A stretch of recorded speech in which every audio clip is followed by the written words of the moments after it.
நீங்க இத நிச்சயமா எக்ஸ்பீரியன்ஸ் பண்ணிருக்கலாம். காலையில எழுந்ததும் முழங்கால்ல ஒரு விரைப்பு, எலும்பு உன்னோட ஒண்ணு உரசுற மாதிரி ஒரு சத்தம். சில சமயம் ராத்திரியில தூக்கமே கலைஞ்சு போற அளவுக்கு வலி. இது எவ்ளோ பெரிய ஸ்ட்ரகிள்னு இத அனுபவிக்கிறவங்களுக்கு மட்டும்தான் தெரியும். வலி வந்த உடனே நம்ம என்ன பண்றோம்? விலை உயர்ந்த பெயின் கில்லர்ஸ், விதவிதமான ஆயில்மெண்ட்ஸ்னு தேடி போறோம். ஆனா தற்காலிகமா வலிய மறக்கடிக்கிறத விட உடலுக்குள்ள நிஜமாவே என்ன நடக்குதுன்னு நம்ம கவனிக்கிறதே இல்ல. ரொம்ப சுலபமா கிடைக்கக்கூடிய ஒரு சாதாரண விதைய நம்ம பல நேரங்கள்ல முழுசா இக்னோர் பண்ணிடுறோம். இப்போ இதுக்குள்ள கொஞ்சம் ஆழமா போகலாம். மூட்டு வலிங்கிறது ஒரு நாள் ராத்திரியில திடீர்னு வர்றது கிடையாது. இதுக்கு பின்னாடி இருக்கிற உண்மையான வில்லன் குரோனிக் இன்ஃப்ளமேஷன், அதாவது நாள்பட்ட அழற்சி. இத உடலுக்குள்ள எரியும் ஒரு அமைதியான தீ அப்படின்னு சொல்லலாம். வெளியில பார்க்கும்போது நம்ம உடம்பு ரொம்ப ஆரோக்கியமா இருக்க மாதிரி தான் தெரியும். ஆனா உள்ளுக்குள்ள மூட்டுகளை பாதுகாக்கிற அந்த கார்டிலேஜ் கொஞ்சம் கொஞ்சமா தேய ஆரம்பிக்குது. மூட்டுகளுக்கு நடுவுல இருக்கிற அந்த லூப்ரிகேஷன் குறைஞ்சிடுது. இது ஏதோ வயசாகிறதால மட்டும் நடக்கிறது இல்ல. பல வருஷங்களா நம்ம லைஃப் ஸ்டைல்னால நம்ம உடம்புல உருவான இந்த சைலண்ட் ஃபயரை நம்ம கவனிக்காம விட்டதோட விளைவுதான் இது. சரி, இந்த அமைதியான தீய அணைக்க என்னதான் வழி? இங்கதான் ஒரு ஆச்சரியமான விஷயம் இருக்கு. நம்ம சமையலறையில இருக்கிற ஒரு சாதாரண விதை ஒரு பவர்ஃபுல் கேட்டலிஸ்டா, அதாவது ஒரு தூண்டுதலாக செயல்படுது. அந்த விதை வேற எதுவுமே இல்ல, வெந்தயம்தான். ஆமாங்க, பலருக்கும் சாதாரணமா தோணக்கூடிய இதே வெந்தயம்தான் மூட்டுகள்ல இருக்கிற அந்த இறுக்கத்தை குறைக்கிறதுல ஒரு மிகப்பெரிய வேலையை செய்யுது. உடல்ல ஆரம்பிக்கிற அந்த இன்ஃப்ளமேஷனை இது எப்படி அமைதியா தாக்குது அப்படிங்கறத சயின்ஸ் ரீதியா நம்ம புரிஞ்சுக்கணும். இங்கேதான் முக்கியமான பாயிண்ட். வெந்தயம் ஏன் இவ்ளோ எஃபெக்டிவா வேலை செய்யுது? ஏன்னா அதுக்குள்ள ஃபிளாவனாய்ட்ஸ், ஆல்கலாய்ட்ஸ், சப்போனன்ஸ், அப்புறம் கேலக்டோமேனன் அப்படிங்கிற மிக முக்கியமான பயோ ஆக்டிவ் காம்பவுண்ட்ஸ் இருக்கு. இது ஏதோ சும்மா பேருக்கல்ல, உடம்புல வீக்கத்தை ஏற்படுத்துற அந்த கெமிக்கல் பாத்வேஸ நேரடியா போய் இது பிளாக் பண்ணுது. அதாவது உங்க உடம்புக்குள்ள எரியிற அந்த அமைதியான தீய அணைக்கிற மைக்ரோஸ்கோபிக் ஃபயர் ஃபைட்டர்ஸ் மாதிரி இந்த காம்பவுண்ட் செயல்படுது. மூட்டுகளை சுத்தி இருக்கிற அந்த வீக்கம், அந்த இறுக்கம், இது எல்லாமே இதன் மூலமா மெதுவா குறைய ஆரம்பிக்குது. இப்போ உங்க மனசுல ஒரு கேள்வி கண்டிப்பா வந்திருக்கும். வெறும் 30 நிமிஷத்துல மூட்டு வலி உண்மையிலேயே குறைஞ்சிடுமா? இது என்ன மேஜிக்கா? இந்த சந்தேகம் வர்றது ரொம்பவே நியாயம்தான். ஆனா நேர்மையான பதில் என்னன்னா, இது எந்த மாயாஜாலமும் கிடையாது. வலி உடனே 100% மாயமா மறைஞ்சிடாது. ஆனா சரியான முறையில இதை எடுக்கும்போது ஒரு 30 நிமிஷத்துக்குள்ள பலருக்கு முழங்கால்ல ஒரு லேசான உணர்வு கிடைக்க ஆரம்பிக்குது. அந்த இறுக்கம் குறையறத, ஒரு ரிலீஃப் கிடைக்கிறத அவங்களால உணர முடியும். இதுல ஒரு சட்டில் விஷயம் இருக்கு. வெந்தயம் ஒரு சாதாரண பெயின் கில்லர் கிடையாது. நீங்க ஒரு மாத்திரை போடுறீங்கன்னா அது உங்க மூளையை ஏமாத்தி வலி தெரியாம பண்ணிடும். ஆனா உள்ளுக்குள்ள பிரச்சனை அப்படியே தான் இருக்கும். வெந்தயம் அப்படி வேலை செய்யல. இது உடலோட இன்ஃப்ளமேட்டரி ரெஸ்பான்ஸ, அதாவது அந்த வீக்கத்தை நிஜமாவே குறைக்க ஆரம்பிக்குது. அந்த முதல் சிக்னல் தான் பலருக்கும் அந்த அரை மணி நேரத்துல ஒரு ரிலீஃபா தெரியுது. இது பிரச்சனைய வேர்ல இருந்து மெதுவா சரி செய்ய ஆரம்பிக்கிற ஒரு ப்ராசஸ். அப்போ இதை எப்படி எடுத்துக்கிறோம் அப்படிங்கிறது ரொம்ப முக்கியம். வெந்தயத்தை சும்மா மென்னு சாப்பிட்றதோ அப்படியே முழுங்குறதோ முழுமையான பலனை தராது. இதை ஏன் ராத்திரி பூரா தண்ணீர்ல ஊற வைக்கணும் தெரியுமா?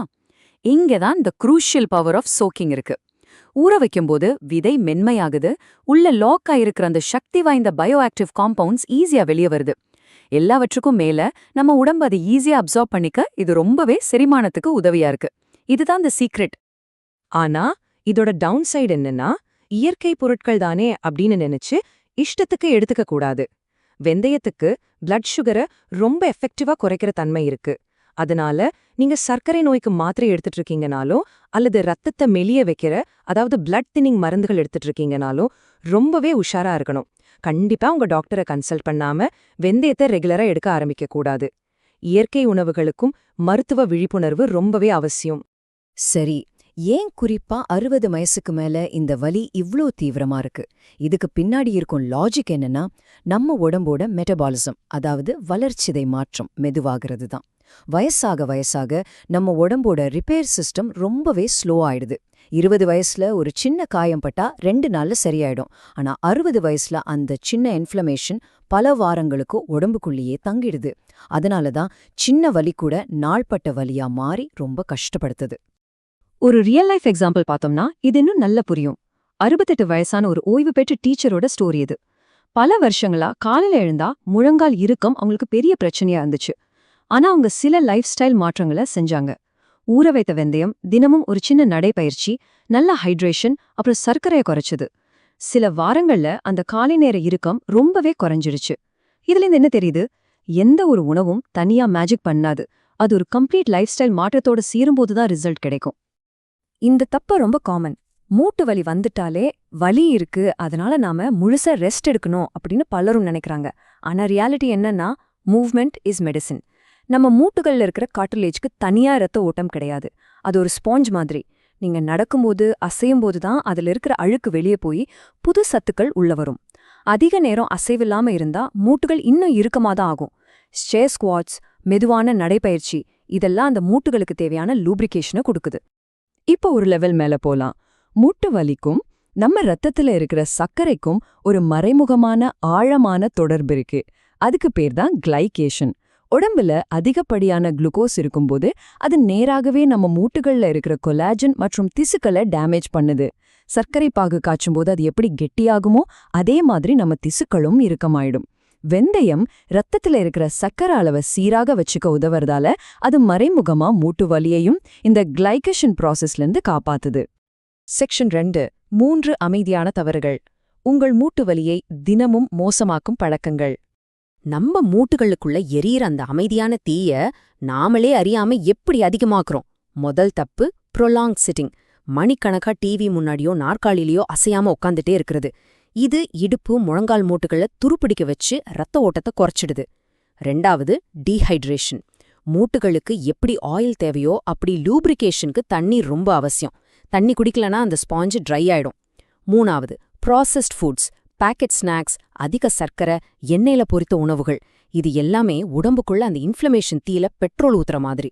செக்ஷன் 3 5 படைகள் கொண்ட காலை வழக்கம்.